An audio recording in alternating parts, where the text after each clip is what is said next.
So good morning, students. Hope all of you are good and you had a nice weekend.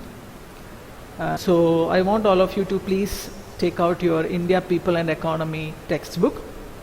We'll be going on to our new chapter, that is Human Settlement, that is chapter 4 from unit 2.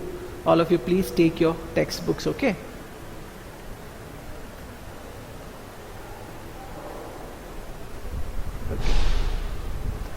So now we were discussing human development, right? We were discussing human development in last 2-3 classes, and now we are moving to our next chapter, that is human settlements. So the topic itself reveals, right, what we are going to discuss. We are going to discuss about various types of settlements, various types of patterns of settlement in India. That is what this chapter deals with. We can see that a similar type of settlements or similar types of infrastructures like buildings and all everywhere, right? There will be differences in most of the places, right? They won't be in a particular place. Sometimes there may be somewhat similarity in the types of building, in the places where the buildings are being built or the places where houses are being built, but mostly there won't be much similarity. So we are going to discuss about various patterns and sections of human settlements. Okay, so let's start. Human settlement means cluster of dwellings of any type or size where human beings live. So what are human settlements? So human settlements actually are clusters of dwellings. What are dwellings? Dwellings can be a building. It can be a house, it can be a flat or whatever. So the human settlement means a cluster of dwellings. Cluster means a group, right? A group of dwellings, group of buildings or group of houses of any type. That can be a big one, a multi-storied one, or a hut or whatever. The size can be whatever, right? So these types of buildings coming in group are called human settlement. They are only meant for humans, right? Where human resides. Okay. For this purpose, people may erect houses and other structures and command some area to territory as their economic support base. For this purpose, human beings select a particular area, right? They just select a particular region for erecting their houses. It can depend upon many reasons. It can depend upon their economic development, it can depend upon their job purpose, it can depend upon their social ethnic reasons. So there are many reasons why a particular human being decides his own dwelling or a house at a particular place. Okay. Thus the process of settlement inherently involves grouping of people and apportioning of territory as their resource base. So actually what is the process of settlement is actually means delineating a particular region or an area for the basic needs of making a house or for making a particular settlement. Okay, that is what this means. Now, settlements vary in size and type. So as we have discussed before, settlement can be of different size. Okay, it can be of different size and it can be of different types also. They range from a hamlet to a metropolitan cities. Hamlet is actually a small hut and all, or it can be, we can also call it a group of huts like slums. No, we can't just compare it with slums. We can just say that small house, right? Like hut types. And metropolitan cities, you know that, big cities. Okay, so the range of settlements vary like this. With size, the economic character and social structure of settlements changes, and so do its ecology and technology. So with the economic character means getting the information about the economic growth or economic level or the financial status, the size, type of the building can change. In the same way, the social structure, right? The social structure of that particular region or that particular people residing in a particular region can decide its range. It can decide its range, okay. And the technology and everything just depends upon this economic growth as well as of economic status and the social structure.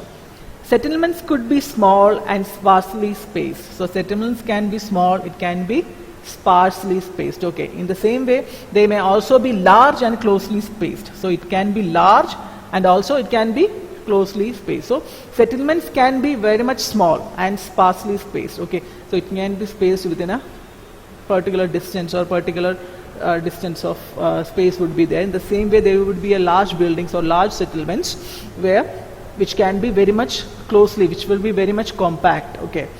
The sparsely located small settlements are called villages. So the sparsely located small settlements are called villages. Okay. Specializing in agriculture or other primary activities. So the settlements who are sparsely located and which are very much small settlements can be called as villages. They are mainly doing primary activities. They indulge in primary activities. What are primary activities? You know, like agriculture, farming, everything, right? All these things come under primary activities. So these people who are living in rural villages or who are living in villages are mainly indulge in primary activities. Okay, and their settlements is known as villages, and they are sparsely located. Okay, they are sparsely located and also very small settlements. Okay. On the other hand, there are fewer but larger settlements which are termed as urban settlements. Okay. So in the same way, specializing in secondary and tertiary activities. So in the same way, there are fewer but larger settlements which are termed as urban settlements, like city regions. Okay. They specialize mainly in secondary activities. They specialize mainly in secondary activities and tertiary activities. There are three types of activities, that is primary, secondary and tertiary. Primary activities mainly deals with agriculture, farming and all those things. Okay. And secondary activities mainly deals with the manufacturing of goods, like the raw materials which are collected from those primary activity stuffs are converted into processed items, or like manufacturing of newer good, right? That is called secondary activities. Tertiary activities mainly deals with the services, right?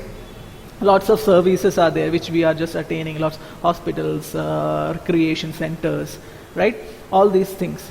These comes under tertiary activities. So the urban settlements mainly deals with secondary and tertiary activities.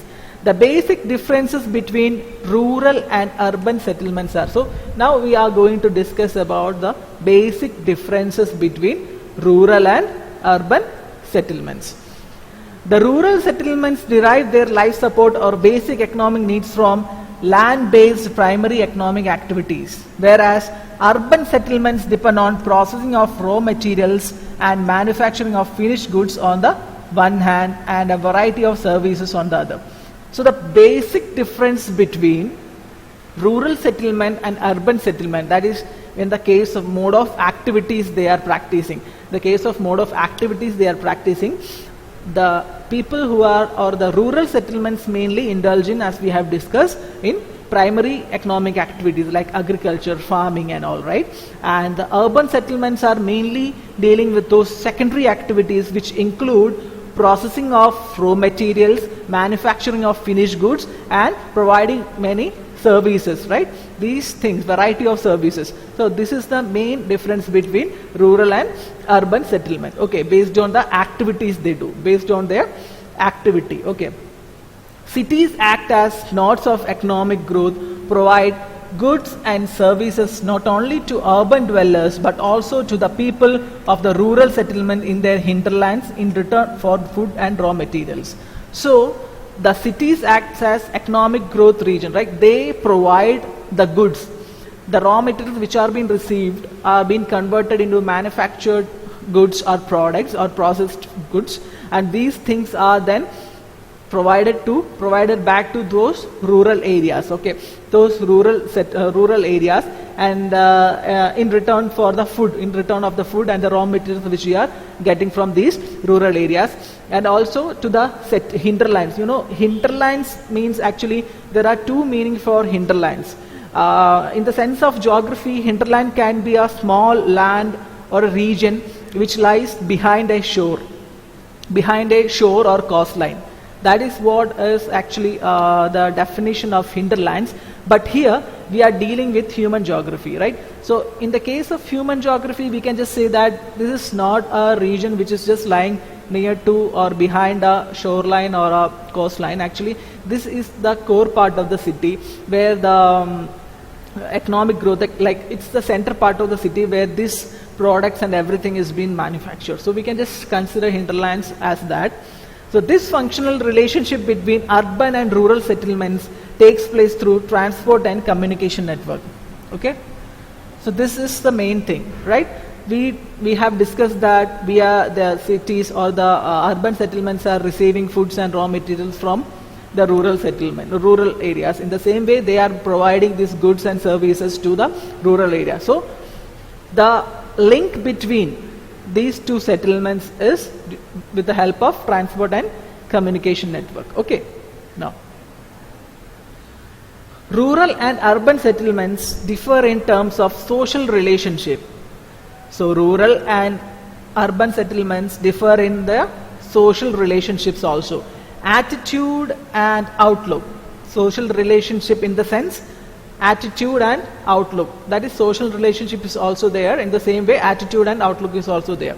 Rural people are less mobile and therefore social relations among them are intimate. In urban areas, on the other hand, way of life is complex and fast and social relations are formal. So it's a normal thing, right? When we just see a person who is coming from a rural area, he will be very much, intimate to the people who are from the same village or same place. But if you just consider city stuff, for example, if a person is living in a village, he will be knowing almost all the people in that village, and he will be talking to everyone, most of them in the village, and he will be knowing everything about like his family, his economic status, his grandparents, and everything about family. The full description will be known to that particular person who is living in the village. But we will just see the case with the urban settlements or urban people, city people. Even they won't be knowing the people who is just staying opposite to their flat. The people are living in flat mostly, and most of them, I'm not saying that everyone, but some of them are so busy with their work, they are very much totally engaged, so they are not getting that much of time to make a social relationship. So that is the main difference between rural and urban. The same way, the way of life is complex, right? It's very much complex, it is very fast, and social relations are always formal. It's always formal relationship. Okay. Now we are going to discuss about types of rural settlement. Okay. So types of the settlements are determined by the extents of the built-up area and inter-house distance. So the types of settlements are determined by built-up area, what type of area, and also the inter-house distance, okay, and the inter-house distance. In India, compact or clustered village of a few hundred houses is rather a universal feature, particularly in the northern plains. So in northern plains, we can see that there are clustered of villages. In the same way, they are very much compact. Okay, there are more than hundreds of houses who are clustered together, and it is seen in northern plains. Definitely, you must have learned that northern plain is the most fertile land in whole India, because major rivers like Ganga, Brahmaputra, like Yamuna and all, they flow through this northern plains. So what happens? The land is fertile, it is very good for agriculture, and it is also very much good for the factories and industries, so that they can get some amount of water. So for all this purpose, people and availability of water. So what people are, more people are attracted to this region, and the population is also high. In the same way, the settlements are in huge numbers, and they are clustered very compactly. Okay. However, there are several areas which have other forms of rural settlements, but there are some other forms of rural settlements also. There are various factors and conditions responsible for having different types of rural settlements in India. So I just told you a type of settlement where the houses are clustered together, very much compact. In the same way, there are other types of rural settlements also. Okay, so we will be discussing what are the factors which are behind this. So the physical features, what are the physical features that determine this? Availability of water. the most important thing, no, before that, nature of terrain. It is nature of terrain. What type of terrain? Whether it's a plain region, whether it's an undulating one, whether it's a mountainous region. Okay, that is nature of terrain. Altitude. Altitude is height, right? Height, that means if a region is a hilly region, so it comes height. Climate and availability of water. Climate, what type of climate? Whether India is having tropical climate. The tropical climate is not in all the places. In Rajasthan it is desert, most areas desert, and it's very hot. The same way in the place like near to Himalayan region and all, it is very cold, right? So there is variation in climate also. So people will not be interested to stay in such type of extreme climate level. They want to live in a particular region where the climate is okay, climate is balanced, it is not extreme. Okay, so climate is one reason. Availability of water. Availability of water is one of the important reason, because the water, we all know that it's life, right? Without water we can't just do anything, we can't just survive in this planet. So availability of water is one of the most important thing which make a group of people, or which make people to be concentrated in a particular region. As I told that about northern plains also, we just know that northern plains, as I have told you, that it is the most fertile land, right? It is fertile land, and because of agricultural production. Why agricultural production is more? Because they are getting apt amount of water from these rivers like Ganga, Yamuna, Brahmaputra and all. They are getting apt amount of water and all. So for that reason, availability of water is very much important for a particular settlement to be settled. And then cultural and ethnic factors like social structure, caste and religion, right? Cultural and ethnic factors are very important, right? We know that there are many tribes, different types of tribes are there in different places. Those tribes or those ethnic people are staying on a particular region. They are not moving out of that particular region, even if that is a mountainous region, even if that is a forest, even if that is whatever is that, they are sticking upon to that particular region or a particular group, because it's because of their social structure. Their social structure, and because of their beliefs, dreams and caste, everything, no, not caste, but actually the beliefs, the ethnic factors, the cultural factor, which just make them to be together in a particular place. Now, security factors, defense against thefts and robberies. So security factors is also one of the important thing. Nobody is going to just make their home in the Chambal Valley, where we know that very big robbers are there called lutere, dakus. In Hindi we say them dakus. Now, not now, before it was like that. People were like big gangs were there who are called dakus or dakere, daketi karte the, like that. They will just come and rob you. Like, so people won't be interested to live, they won't be liking to live in a particular region where they don't have any security. The same way people, for example, will just take Jammu and Kashmir. People will not be much happier, or they won't be able to, don't want to live in a particular place where always terrorist attacks happens in Kashmir. In the same way now in China, in that region also, now what happens? People's life is very much disturbed, right? Anytime anything can happen. So these things, security of people, security of human race is also one of the important reasons why we just think about settlements. Okay. So now, rural settlements in India can be broadly put into 4 types. So the rural settlement in India, we can just divide them into 4 categories. Let's see what are they. First one is clustered, agglomerated or nucleated. So first one is clustered, agglomerated or nucleated. Second one is semi-clustered or fragmented. Semi-clustered or fragmented. Third one is hamleted.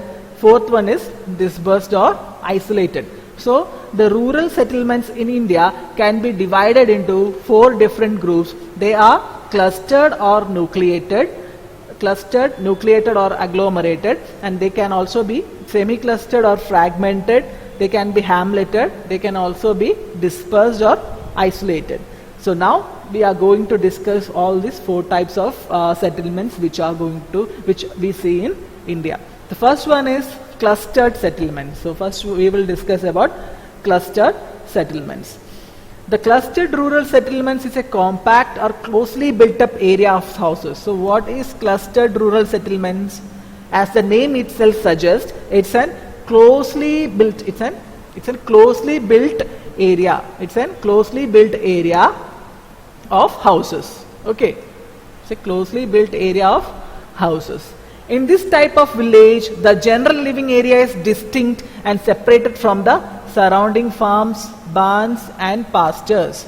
So in this region, we all know that rural area is always concentrated in agricultural activities. In this area, the living area is distinct, the living area is different, okay, and separated from the surrounding farms. It would be separated from the surrounding farms and all. The same way, barns and pasture, there will be pastures, there will be farms, there will be agricultural field, everything will be there, and these settlements would be very much somewhat away from that particular thing.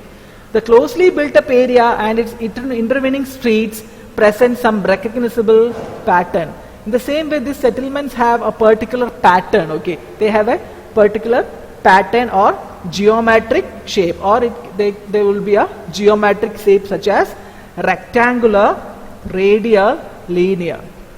So these are three types of shapes in which the settlements are seen. So I will just draw you for your knowledge. I can just show you how these shapes are different, how the shapes of these settlements are different from each other. So there are three types, like radial, rectangular and linear. Okay, so we'll just see first radial type. Okay, so radial type is actually, there would be a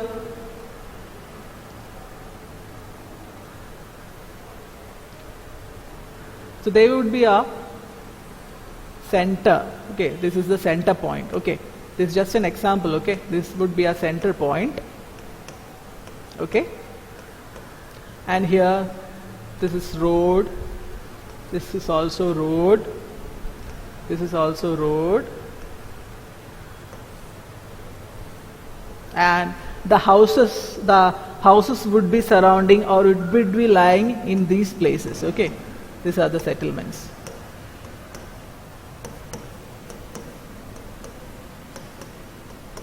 Just giving a small example, it won't be accurately like this, but the radial pattern is like that. Okay, there would be a center point, and from that center point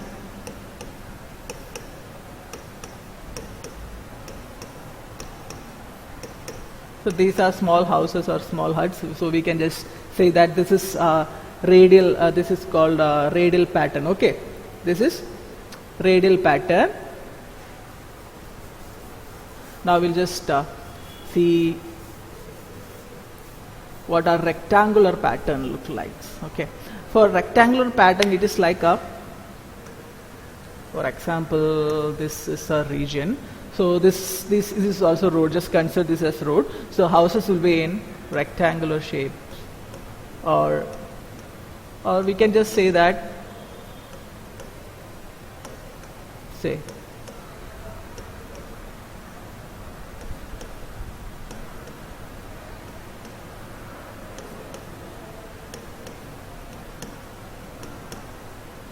okay.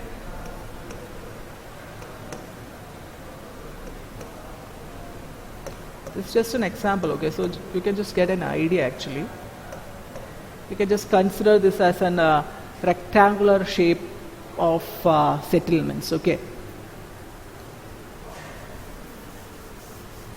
now if you just think about linear pattern, it would be much easier for you guys to just sum it up. For example, if this is a river, for example, if we are taking northern plains, if this is a river, the settlements would be like this. It would be very much close to the particular river. Okay.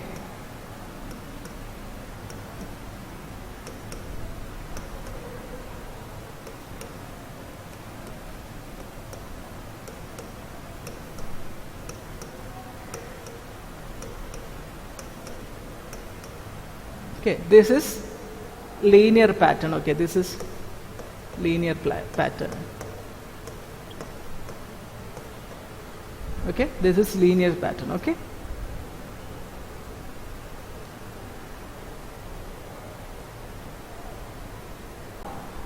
Such settlements are generally found in fertile alluvial soils and in northeastern states. So these types of different types, as we have discussed the geometric shapes of those settlements, these types of settlements are mainly seen in the fertile alluvial plains. Fertile alluvial plains is our northern plains and also in northeastern states.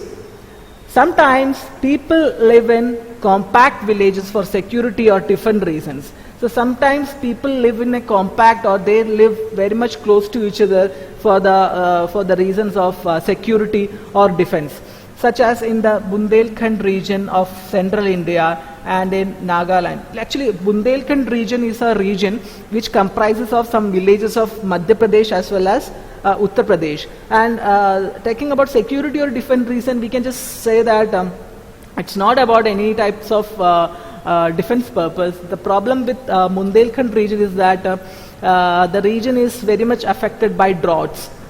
Droughts and famine are very much a big problem in Bundelkhand region. They have rivers, 2 or 3 rivers flowing through their region, but even then they have scarcity of water. They are not able to get that particular amount of water for doing agriculture stuff. The same way, people are not literate. The literacy rate is very less. Most of the people are illiterate, and central government has taken many steps for the development of Bundelkhand region. More than 7,000 crores were actually in 2016 were given to this region for the development, but still due to corruption and politicians are not good over there. So because of that region, even the development process have not been going on well in this region. So that is the main problem in Bundelkhand region. And in Nagaland, it's a place where there are problems. There are some problems always in Nagaland from other states. In the same way, there are problems inside the state. So that is the problem in Nagaland. So that is the thing about security or defense. They are, because they just believe that if they are together, they can just help them out each other. So that's the thing with the Bundelkhand region. So in Rajasthan, scarcity of water has necessitated compact settlement for maximum utilization of available water resources. So when we take the case of Rajasthan, it's obvious, because the water availability is very much less in many parts of Rajasthan. So people are actually concentrated. They live on a particular place or region where they can be able to get apt amount of water, where the water scarcity is much less. So that people are mainly compact because they want to avail the water water resource which is available in a particular place. Okay. Now we are moving on to semi-clustered settlement. So semi-clustered or fragmented settlements may result from tendency of clustering in a restricted area of dispersed settlement. So semi-clustered areas are also similar to that of clustered region, but there are some different because they are somewhat fragmented. Okay, the tendency of clustering in a restricted area of dispersed settlement, it is actually somewhat dispersed settlement. More often, such a pattern may also result from segregation or fragmentation of large compact village. So it can also happen if a particular large village is just being fragmented into some pieces. Okay. In this case, one or more sections of the village society choose or is forced to live little away from the main cluster or village. So what happens in this situation is that a big village would be there, but some portion of the people, some part of the people or some of the people are not allowed to be in that particular group of village. So they are they have to stay somewhat away from the main core of the village. In such cases, generally, the land owning and dominant community occupies the central part of the main village, whereas people of lower strata of society and menial workers settle on the outer flanks of the village. Such settlements are widespread in Gujarat plain and parts of Rajasthan. So what happens here is that we can just call it as a social discrimination. We can just say like that.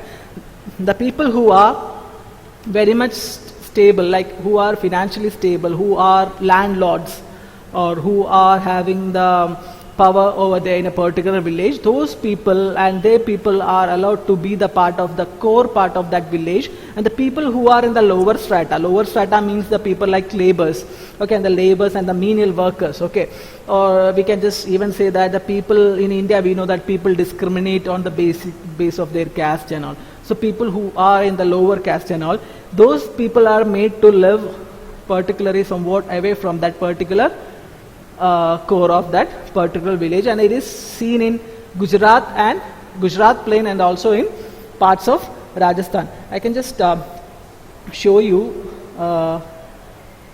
pics of clustered, okay.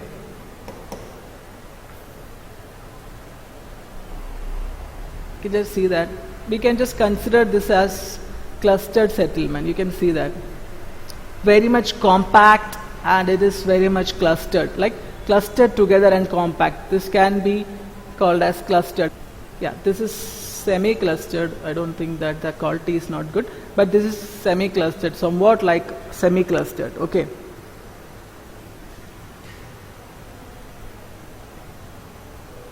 So this is about semi-clustered settlements, okay. Now we are moving to hamleted settlements. Sometimes settlements is fragmented into several units physically separated from each other, bearing a common name. So sometimes settlements are fragmented into several pieces and they are physically separated from each other, and these are having a common name. They won't be together, they won't be clustered together, they will be somewhat away from each other, but still the name given to them will be same. These units are locally called Panna, Para, Palli, Nagla, Dhani, etc. So these are the names which are given to these hamleted settlements in various places. In many places the same thing would be called Para, in some way the Para will be called Nagla and Dhani. So they are different names which are given to these settlements. In various parts of the country, this segmentation of large villages is often motivated by social ethnic factors. So in most of the region, this segmentation, or this we were talking about this segmentation. This segmentation is due to that social factor, that social and that ethnic factor which just make them to fragment from each other. Such villages are more frequently found in the middle and lower Ganga plain. So they are found in middle and lower Ganga plain, Chhattisgarh and lower valleys of Himalaya. So these are the places where we can see hamleted settlements. So they are found in middle and lower Ganga plain, Chhattisgarh and lower valleys of Himalayas. And I can show you the pic of hamleted settlement. See, you can name them as hamleted settlement, okay. You can just call them, okay. Now we are moving to dispersed settlement, that is the last type of settlements. So the dispersed or isolated settlements pattern in India appears in the form of isolated huts or hamlets of few huts in remote jungles or on small hills with farms or pastures on the slopes. So where can we see dispersed settlements? Dispersed or isolated settlement pattern in India appears in the form of isolated huts. They would be isolated huts or hamlets or few huts in remote jungles, or on small hills with farms and pasture in the slopes. You can see a pic over there. There is a pic given over there. You can just see that there are settlements. You can see some white patches. They are the settlements, but they are not together. They are dispersed, and they are mainly seen in the slopes of a hill. Or we can see that it's a forest only. So you can see the difference. Okay, they are in a dispersed manner. Okay, extreme dispersion of settlement is often caused by extremely fragmented nature of the terrain and land resources base of habitable area. Because in an hilly region, it would be very difficult to make a house or to get settled, because there are many problems. In the same way, making a settlement in a jungle is also very much different. So the reason is the nature of the terrain. Terrain is hill, right? So nature of the terrain and land resource base of habitable area. So the habitable area would be very much very less in amount. So those area would be taken for settlement purpose. So many areas of Meghalaya, Uttarakhand, Himachal Pradesh, Kerala have this type of settlement. So many parts of Meghalaya, Uttarakhand, Himachal Pradesh, Kerala have this type of settlement. Even Kerala, in Munnar Munnar and all, if you just go Munnar, Wayanad and all, if you go, you can see this type of settlement. You can see dispersed settlements in these regions. Okay, because the houses or the settlements pattern would be very much dispersed. It won't be like compact as we have seen in the clustered settlement, right, which we see in northern plains. This won't be the case with this case, because it would be totally different. The houses will be dispersed. They would be very much away from each other. Okay, they won't be like together. Okay, they won't be like together. They would be very much away from each other. Okay, so this is about different types of settlements, that is types of rural settlements. Okay, so this is for today.